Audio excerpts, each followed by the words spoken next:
Welcome to మాతా వంటలు YouTube channel. ఇప్పుడు ఎర్ర చట్నీ గురించి, ఎర్ర చట్నీ ఎలా తయారు చేసుకోవాలనో వాటి గురించి నేర్చుకుందాం. ఎర్ర చట్నీకి కావలసిన పదార్థాలు: ముందుగా మూడు ఉల్లిపాయలు, చింతపండు, కారం పొడి, 1 చెంచా, మీకు తగినంత ఉప్పు తీసుకొని ముందుగా ఉల్లిపాయలను సన్నగా ముక్కలుగా తరిగి చేసుకోవాలి. కారం పొడి,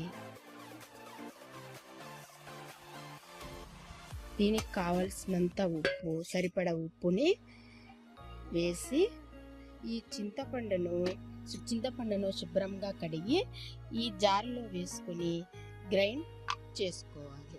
గ్రైండ్ చేసిన తర్వాత ఇలా చట్నీ తయారవుతుంది. ఈ చట్నీని ఒక బౌల్లోకి తీసుకొని ఈ చట్నీకి కొంచెం ఆయిల్, తర్వాత పోపు గింజలను వేసి తర్వాత పెట్టుకుంటే కూడా బాగా రుచికరంగా ఉంటుంది. 2 చెంచాల ఆయిల్ వేసి వేడి చేసుకోవాలి. సన్నని మంట మీద వేడైన తర్వాత ఆవాలు, పోపు గింజలు వేసి కరివేపాకు, మిరపకాయలు సన్నని మంట మీద వేయించుకొని చేస్తే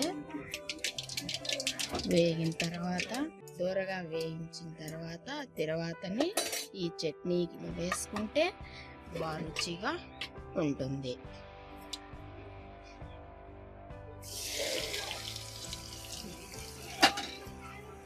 ఇప్పుడు రెడ్ చట్నీ రెడీ.